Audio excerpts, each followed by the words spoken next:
Art and War. Art and War. As an ordinary viewer, I watch movies, look at paintings, and even photographs about the wars. They show hard times of conflicts and the aftermath. Some use art as a propaganda or as a documentary tool to influence the viewers. How could this art represent the cruelty and legacy of war to common viewers like you and me? Therefore, I choose to interview some artists, painters, photographers, and filmmakers. I'd like to discuss how they depict the war in their artworks. In simple language, away from sophisticated terms, in this VODCAST. Stay tuned with us with our new series of Art and War. Our guest is Mr. Robert McNeil. He is a friend and a tutor before being an artist and forensic technician. He is a Glasgow-based painter who, following his retiring from a long career as an anatomical pathology technologist, now focuses on his roles as an ambassador for remembering Srebrenica, UK, and as an artist for UNESCO's refugee integration through language and the arts. His artworks include a wide range of subjects, including portraits, self-portrait, still life, cityscapes, and war. Robert was invited to form part of national and international forensic teams that were tasked with providing physical and scientific evidence of terrorist attacks in the UK and Ireland, war crimes, crimes against humanity, and genocide in war zones in the Balkans and in Africa.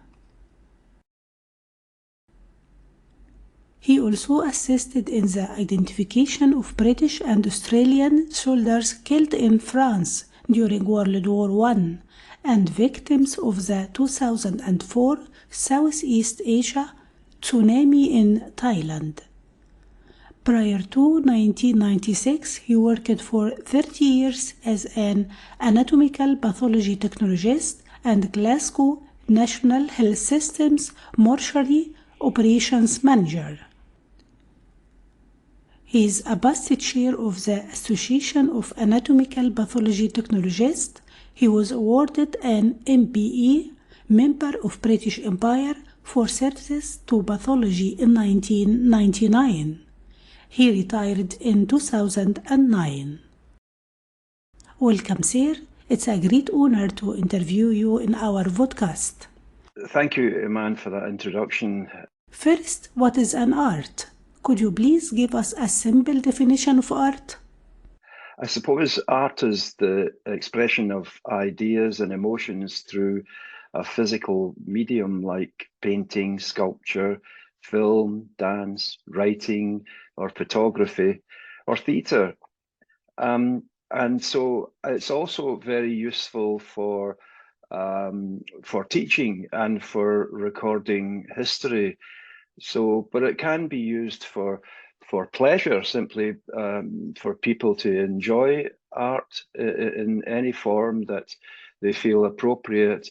But it can also sometimes, sadly, be used as propaganda. But in the main, it's really about creating ideas, as I say, through these different ways, and I chose painting as my way to try and record something of my life in my former career.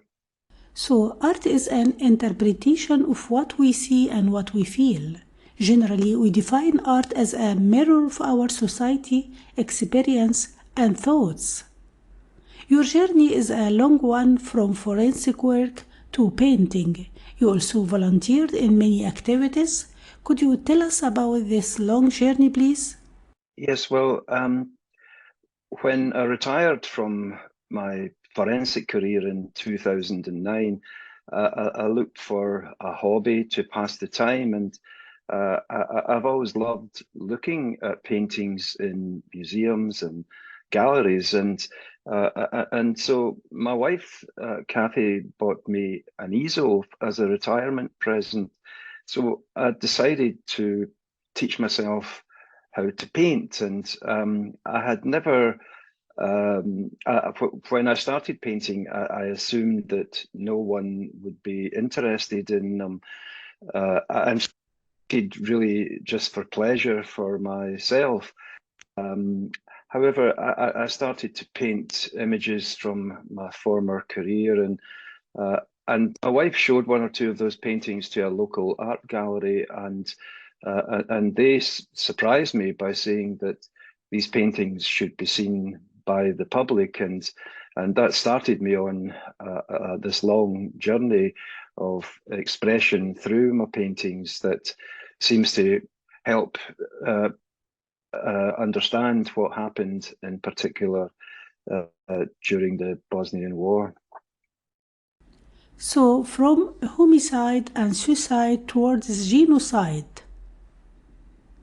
This is a different aspect of forensic investigation. It is a complex trauma to victims, relatives, and also to the workers in the field. How do you depict the traumatic genocide in your art? Do you use symbols or direct representation? Oh yes, this is very different. I spent 40 years working with pathologists in mortuaries, mainly in Scotland, establishing how and why people had died or been killed, and so it was very interesting work, I have to say, but it wasn't really. It didn't resemble anything that I witnessed when I first went out to Bosnia. So, but I found that during carrying out autopsies is not a particularly pleasant experience, but I was aware that the families who had lost their loved ones were often very keen to know exactly how the loved ones had died, and so it helped to discover through our work how the loved ones had died. But I did work with, but mainly with people who died of natural causes where their death was unexplained. But I also worked with many cases of homicide and suicide, and those were very tragic deaths. But they did help me later when I started volunteering to go out to various war zones. Me, as a common viewer, I can detect some symbols and bits and animals in this painting, for example. Could you please explain to us? Well, yes, you're right, Dr. Eman. This painting is really very symbolic, and the candle, and indeed a candle where the flame has been snuffed out, is because that the candle being snuffed out means sudden death to me. In other words, the light has gone out of people's lives, and on this case, the candle is sitting on top of a Muslim prayer mat, and this is symbolic of the fact that so many Muslims were murdered in Bosnia. And printed on the candle are the words July 95, which is the date when over 8,500 men and boys disappeared from Srebrenica and found in mass graves.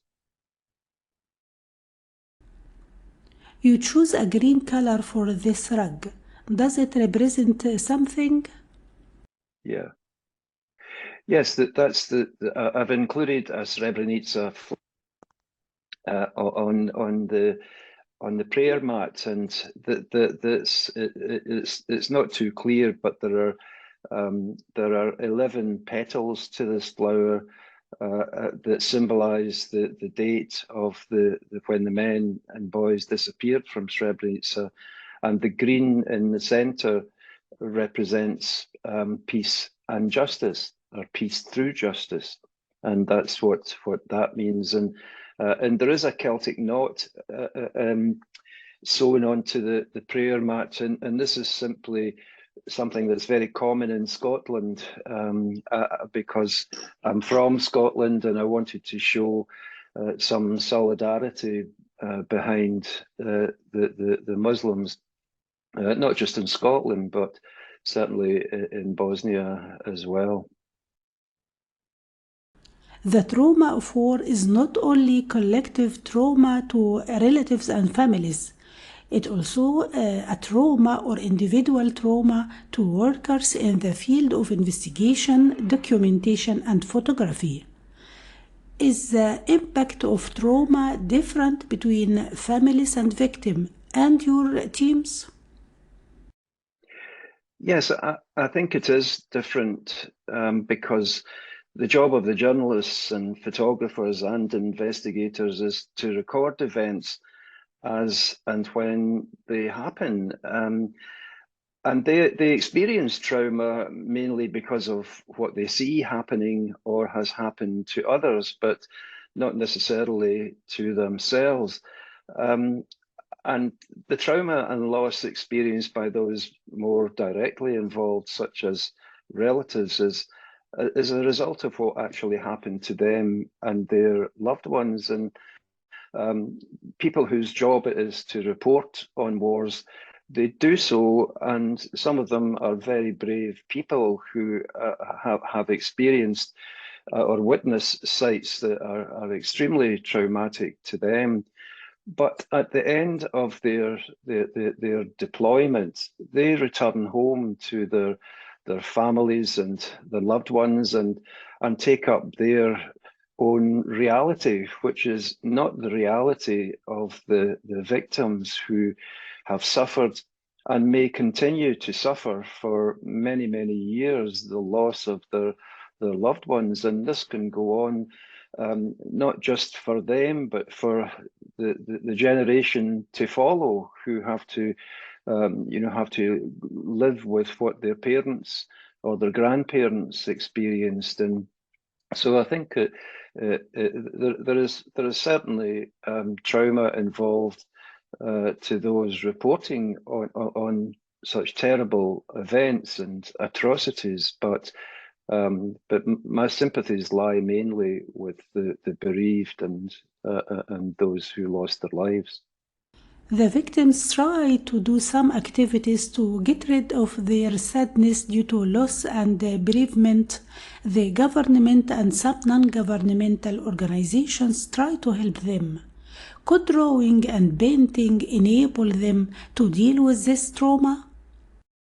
Yes, I feel that that for those who feel able to express their feelings and experience through creative work, it can help them deal with the trauma, and it can be therapeutic for them, but only if they feel able to, because it doesn't work for anyone. And so if I could just mention that I myself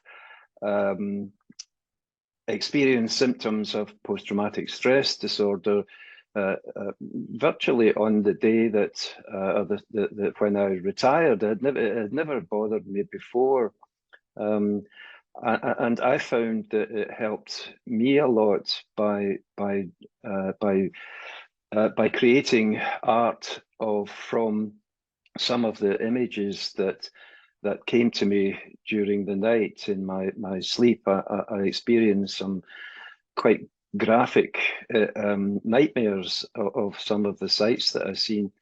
But I was always able to say to myself that what I experienced was nothing compared to what those victims and their families experienced. So, but I did feel that that it helped me. And for children, also, children who have experienced war or trauma often create important and very honest records of their experiences through drawings or writing. And I've seen images that children make, of drawings, etc., of bombs going off, and they're very graphic, but they're very important because they record the feelings and experiences of the children from that time, and I mentioned writing as well, and when you consider that in almost every war that I can remember or have read about, children keep diaries, etc. And I suppose one of the most famous ones is the Diary of Anne Frank, where that became, her diary became a work of art in itself, because it documented what happened to her and to many other children during the Second World War. And so, yeah, I think that it's important to stress, though, that that children or even adults shouldn't be pushed into creating art, because some people prefer to keep what happened to them hidden and they don't talk about it. So it's for those who wish to express themselves or to talk about it, that I like to encourage them to try and create art in any form that they feel appropriate. So this is a call to encourage those responsible for children in conflict zones. Children have to express their feelings by speaking out, storytelling, drawing, or painting. Some of these children may feel shy or introverted, so drawing will be a good tool or choice for them. I notice your paintings are not concerned with only one snap view, but they include many stages of the events. Also, you added some symbols in your painting. You are telling a long story in each painting, which is unique. I like it. If we took this morgue as an example, it included many series in the forensic activities which are not happening simultaneously in the same time. I think you call it a trilogy panel. Could you explain that unique painting, please? Yeah, triptych. Yeah, yeah. Okay. Well, the first mortuary, temporary mortuary that we were placed in 1996. This was only a few months after the victims' bodies were discovered in the mass graves, and the mortuary was in a little village called Kalisha. That was fairly close to the actual grave itself, and so I wanted to try in this painting to show what the conditions were like for the forensic team, and so I created this triptych. It's called. It's like 3 paintings with one common purpose, and that is to try and tell a story. And there are 3 parts to this story. It's actually 3 canvases, 3 separate canvases that, when put together, tell the story. And the first one on the left of your picture is one of the forensic team who has left her work for a moment to try and take a moment or two for because a moment or two for reflection, I suppose, and she's not hiding, but she's out of the way, out of common gaze, because the work can be quite upsetting at times, and people need to get a breather from time to time from not just the work, but the smell and the conditions that people worked in. The second panel was something that I experienced in this mortuary, where women, mainly women and some children, would arrive at the gates of the mortuary, desperate for news of what happened to their loved one, because many of the women, as you know, were told by Ratko Mladic that that the men were only taken for questioning and it would be returned to them. But as time went by and the men hadn't appeared, the women knew about or found out about this temporary mortuary and would arrive each day and beg us for information about their loved ones. They wanted their bodies returned to them so that they could give them a decent burial. And because this is a process that took a very long time, especially at the beginning, we couldn't sadly give them back their bodies when they wanted them to, because, as you know, in the Muslim faith, our Muslims, Islam wants the victims or bodies buried as quickly as possible, and this was an extra trauma for the families to be denied that. But it was also quite upsetting for the team as well, because they could hear the women crying in the background, and that was quite an emotional experience. And on the third panel, in it you can see it would be an anthropologist examining the bones of a victim to try and establish why that person had died. And you can just about perhaps make out a hole in the skull. This would be a bullet hole. And she was establishing the cause of death to provide the evidence for the courts in the ICTY courts in The Hague. And that was quite a distressing work as well. As you can see, the water in the basin is filthy, and the hope of identifying the bodies was in the early days quite difficult, because DNA wasn't up and running, although it was a major factor later. And in the background of this painting, you could see torn rags of clothing hanging on a line, and this was the clothes that were these were the clothes that were removed from the victims' bodies, because they could help a lot with the identification. Although it's important to say that if a victim was found wearing clothing, it couldn't be guaranteed that that clothing belonged to the same person that wore them, because as you may know, that the people in Srebrenica and in other areas had been held under siege for 3 years, and clothing would be exchanged all the time. And in the panel, in that third panel, you see a refrigerated UN container with body bags piled up inside. Each container could hold up to 200 bodies, which was very upsetting. And finally, the number at the top of the container, 8372, is the number of victims that disappeared from Srebrenica in July 1995. And I mentioned clothing.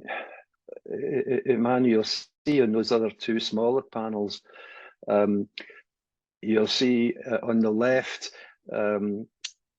clothing being laid out for women to come. The third one, please, about details of the forensic work. Okay.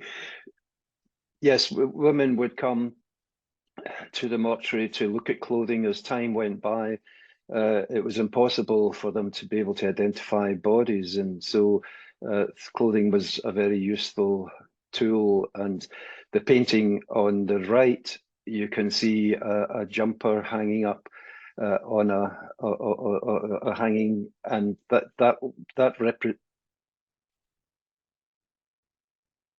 yes, that's right. Yes, and this jumper belonged, women, as I say, would come and look at paintings, look at clothing. And in this particular day, a woman arrived and she saw this jumper hanging on a line drying, and she collapsed. She recognized it as belonging to her husband, who was a professor in the university in Kosovo, in Pristina. And she begged us to have that jumper. She was so upset because the jumper had been presented to him by the World Wildlife Fund for the work they had done in saving animals' lives, and she asked us if we could have the jumper. And normally we would say no because it's part of the evidence, but on this occasion she was so upset that we gave her the jumper. But I remember speaking to the pathologist afterwards, and we discussed whether or not she would see the bullet entry in the shoulder of the jumper, the entry point for the bullet, and the exit point in the lower part of his back. And that indicated to us that the poor man was on his knees when he was shot.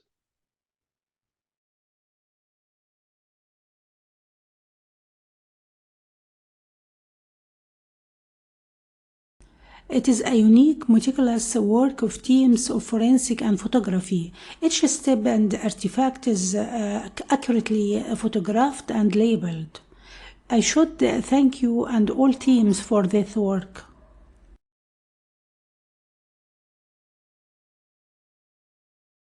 What I would say about this painting is that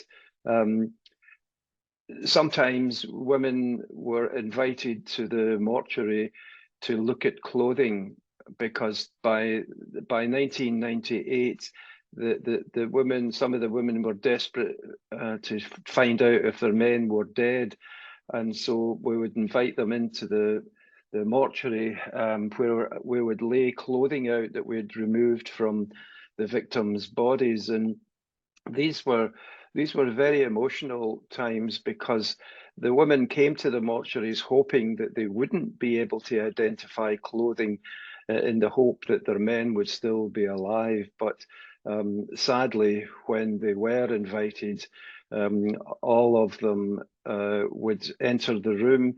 The clothing could be laid on tables or on the floor, and when they recognized an article of clothing, they obviously became extremely emotional. And I remember the first time that happened in Bosnia, in the mortuary in Visoko, when a woman identified some articles of clothing. She immediately said the name of her son, and that came as a shock to me in a way. I don't know why it came as a shock, but to hear the victim's name instead of the way we described the victims were by grave numbers. And so it was the first time that I had heard the name of a victim.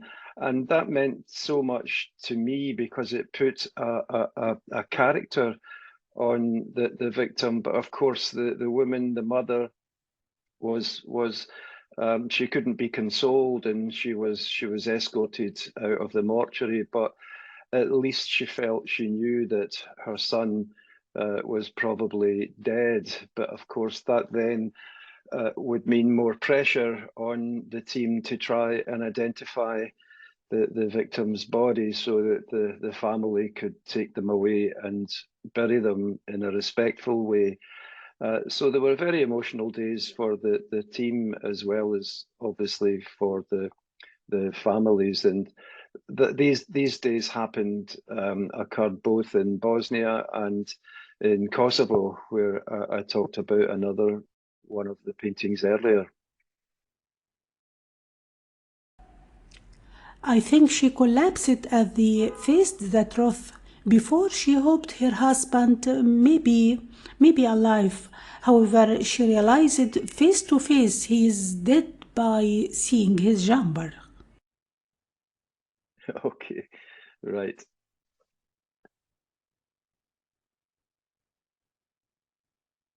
This painting, I would never show it to children in schools. I think it's too graphic, and I use my paintings to illustrate some events and use them in schools and universities and even prisons. And some paintings I find are not acceptable for certain people.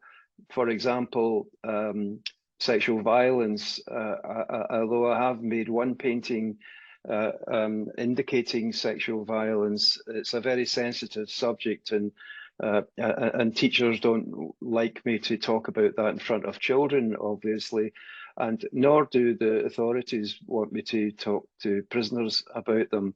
But I wanted to do this painting because it highlighted, I think, just the procedure that was carried out in the mortuaries.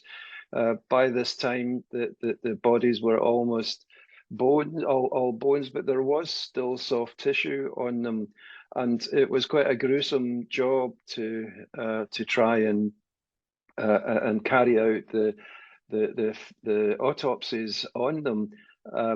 And so it just talks a bit about the process where each body at every stage is photographed, and evidence that I would collect from the victim's body would, especially artifacts, because it was often the case that the bodies are included in the bodies, in the clothing, might be personal belongings, and so I would pass them on to the police officer, who's the chap sitting in the forefront of this painting.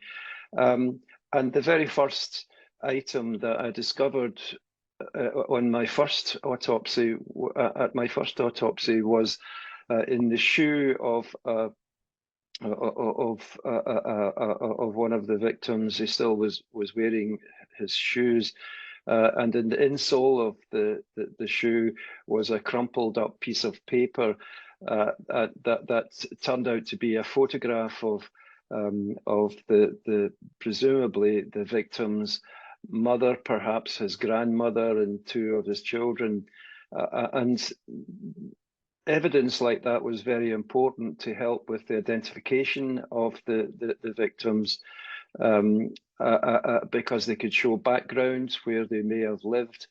But also, what we discovered in clothing was that in the lining of clothing, sometimes we found rolled up pieces of paper that contained prayers written by the local Eman.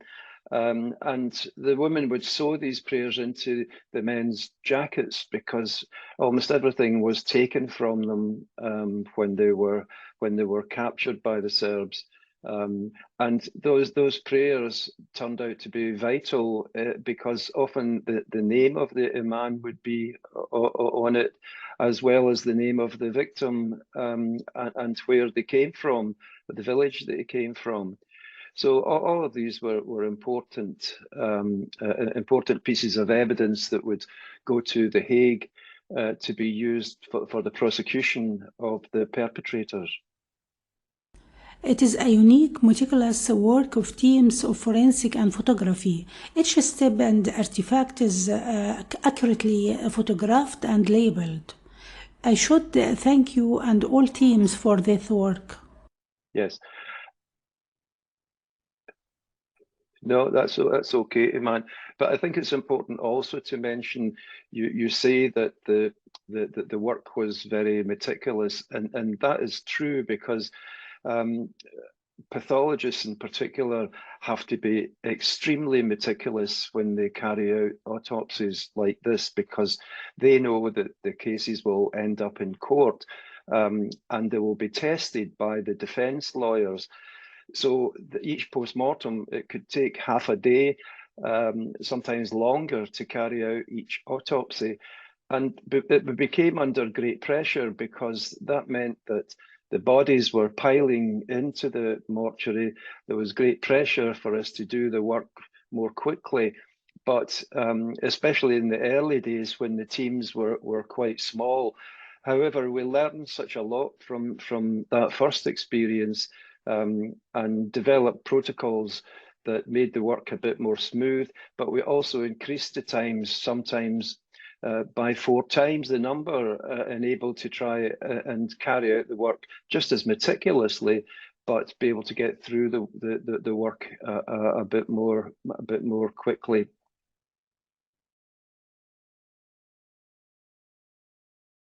Even this is against denial of the genocide. I think genocide deniers and revisionists are not mentioning details of forensic investigations because they are losers when they come to this issue. And any denier should have a look at the painting. It is not a hobby or propaganda. This is a documentation which will last for life. Yes.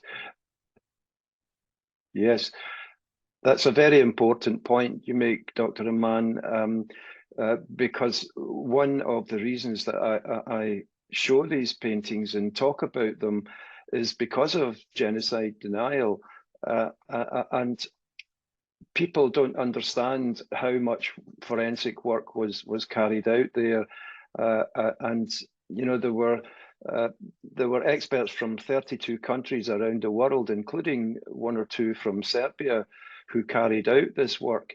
And so I would say to deniers that if they look at the evidence, and these paintings, from my point of view, demonstrate that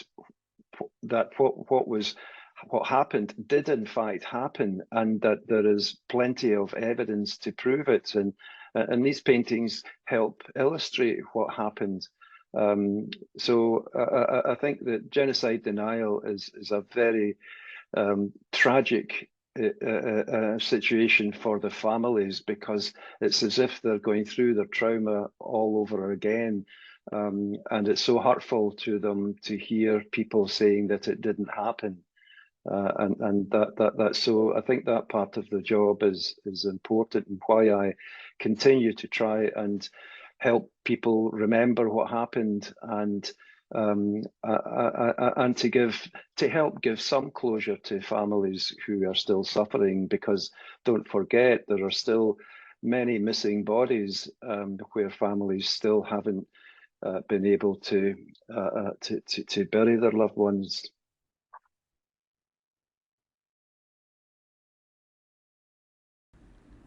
Many scientific abstracts deal with this meticulous heavy duty, as it is not preceded in these numbers with thousands with high accuracy. I think we need more announcements about this work as evidence of the Bosnian genocide. Congratulations to you and all forensic teams for your excellent work. Drawing for adults and children, even they are not professional, is beneficial. It could be a therapy for any stress, whether it is a minor or a major, regarding relief of minor stress or post-traumatic stress disorder. During World War I and II, many photographers, painters were in formal missions to document the events of wars, as in trenches or gas attacks in famous paintings. It was an autobiography for them. The paintings are alarming or warning sign to persons and leaders calling for further wars. They are not smart. Any step or negotiation should be heard well and followed before rushing to war. Therefore, you have an objective while painting. Can I classify your paintings as anti-war art?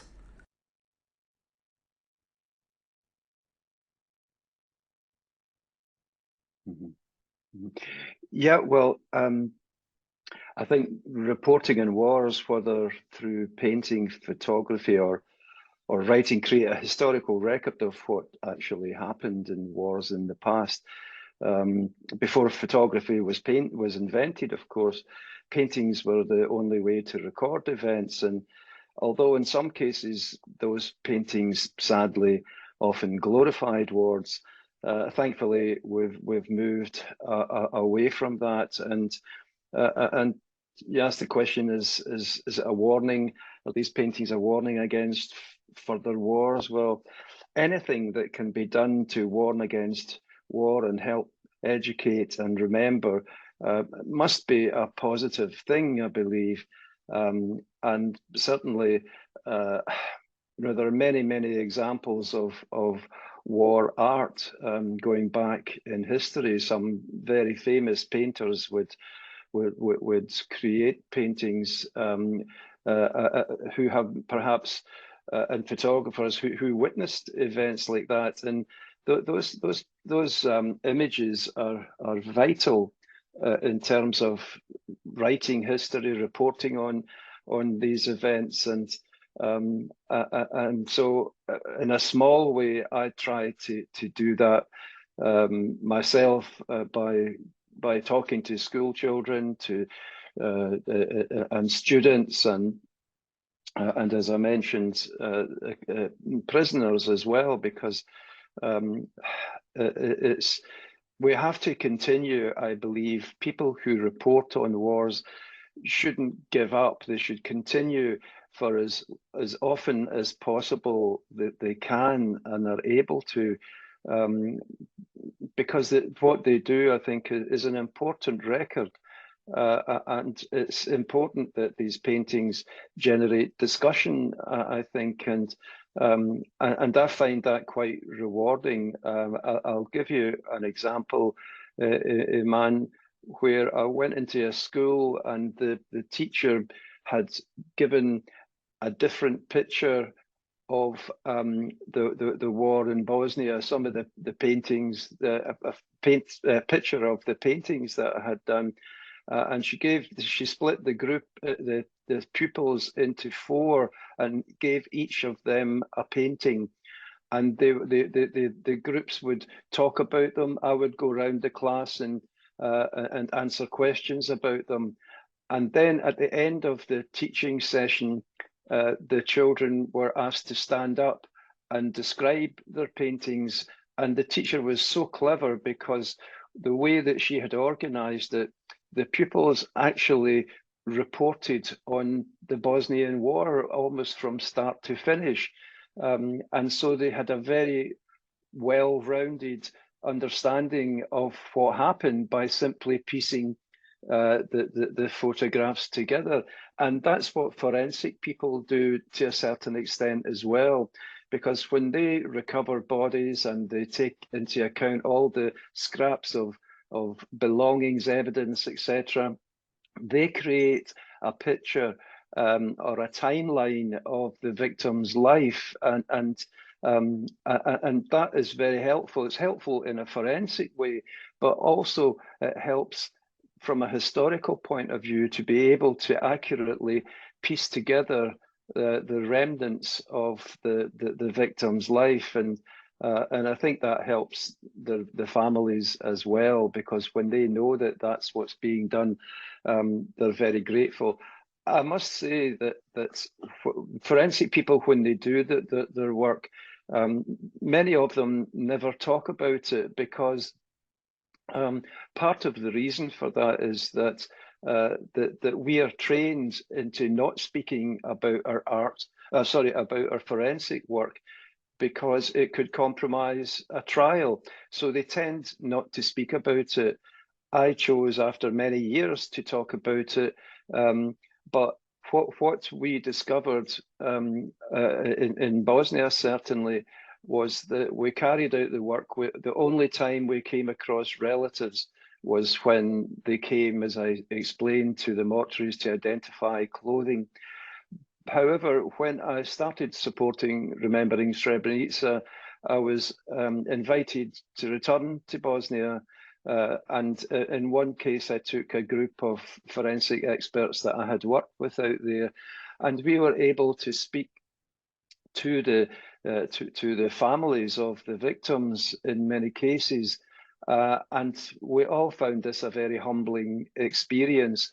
But what surprised us most of all, I think, was how grateful the families were to know that when the bodies were taken from these terrible places and cleaned up and returned to them for respectful burial, they were extremely grateful to us for that. and that, from a personal point of view, and I'm sure for the others that were with me, meant such a lot, because we realized that that we were helping people as well as providing evidence for the courts.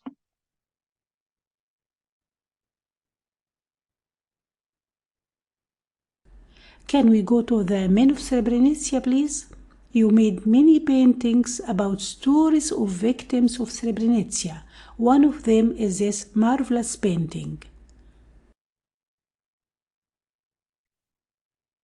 Yes. Okay, well, this painting is called Men of Srebrenica. And although I wasn't present at this event, obviously, I decided to do this painting based on the evidence that we gathered, especially on the early days from 1996, where most of the bodies, men's bodies and boys, they were wearing blindfolds and had their hands tied very tightly behind their backs, and this came as a bit of a shock. But in addition to that, Dr. Eman, many of the victims' bodies were very thin. They had been under siege for 3 years, and they were starving. And many of the men also showed evidence of being badly beaten before they were taken and executed. And so they would be taken by buses or trucks to a field, and there they were executed. They were lined up and executed. And part of the reason that I did this painting was what I felt when dealing with the bodies, that I try and understand a couple of things. One was how the men could possibly cope with hearing the gunfire and marching towards their deaths. But I also wondered about the soldiers, how on earth they were able to carry out these killings. I mean, I set this painting at night time. You can see the moon in the background, and that's because the killings went on throughout the day and night from July 11th continuously for 4 or 5 days, where 8,500 men were murdered. And so I wondered about the soldiers, and who I assume would have families, mums, dads, etc. And I wondered what on earth the parents of these soldiers would think if they knew what their sons or their fathers had done to these people, simply because they believed in a faith that wasn't the same as theirs. They were Muslims, and so that's really all I can say about the painting. I felt that I was qualified in a way to illustrate this work because of the manner in which the victims were treated before they were killed. So that's why I did that painting. And I donated, sorry, I was going to say I donated this painting among 1 or 2 others to the United Kingdom, Bosnia and Herzegovina network.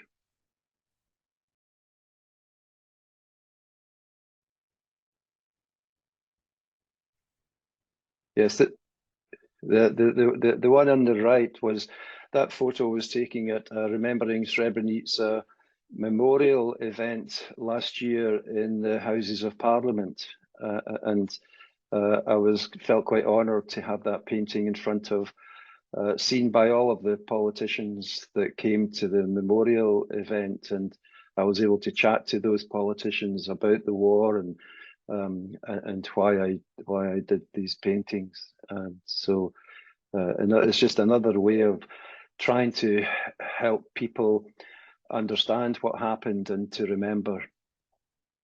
The painting shows different ages, men of different ages. There were men and boys, and in the painting I tried to show elderly men as well. You can see 1 or 2 elderly people in the painting, who were way beyond fighting age. They wouldn't cause any problem at all.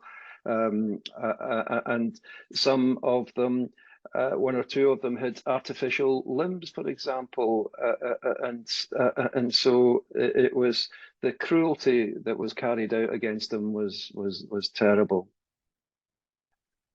Okay. Okay, Eman. Well, I'd like to thank you publicly as well for the humanitarian work that you do. It's people like you that must carry the torch for the future generations to talk about what happened in history, and it's so important to remember. Thank you. You are welcome, sir. Okay then. Thank you very much. Bye-bye. Bye.